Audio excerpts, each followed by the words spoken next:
गरुड़ पुराण दूसरा अध्याय मृत्यु के बाद की सबसे रहस्यमयी और पीड़ादायक यात्रा होती है आत्मा के 13 दिन। क्या आपने कभी सोचा है कि कोई व्यक्ति मरने के बाद 13 दिनों तक कहाँ रहता है?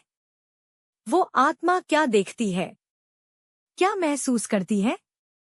गरुड़ पुराण में बताया गया है कि जब कोई जीव इस संसार को छोड़ता है तो उसकी आत्मा ना पूरी तरह पृथ्वी पर होती है, ना ही पूरी तरह परलोक में।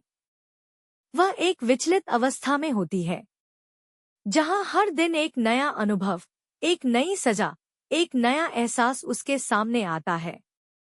पहले दिन आत्मा अपने निर्जीव शरीर को देखती है। उसे समझ ही नहीं आता कि वो मर चुकी है। दूसरे दिन वो अपने प्रियजनों की चीखें सुनती है पर कुछ कर नहीं पाती।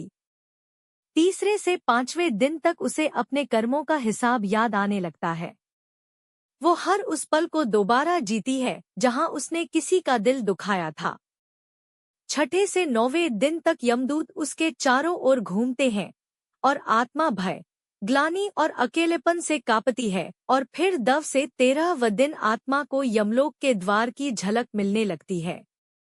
गरुड़ पुराण कहता है 13वें दिन यमदूत आत्मा को लेकर जाते हैं एक ऐसे स्थान पर जहां उसके अच्छे बुरे कर्मों का न्याय होता है। शास्त्रों में कहा गया है त्रयोदशदिने मृतस्य प्रायश्चितम विद्यते अथ याति यमक्षेत्रम पाप कर्म विभूतय, अर्थात 13वें दिन आत्मा को न्याय की ओर भेजा जाता है जहां उसके पाप पुण्य का पूरा लेखाजोखा सामने रखा जाता है।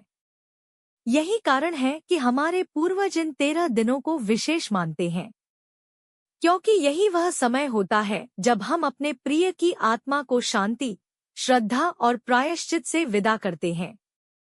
यह सिर्फ परंपरा नहीं, एक दिव्य जिम्मेदारी है। और अब इस यात्रा का अगला चरण है यमलोक का पहला द्वार, जहां आत्मा अपना पहला निर्णय सुनती है। क्या उसे नरक भेजा जाएगा या मिलेगा दूसरा अवसर?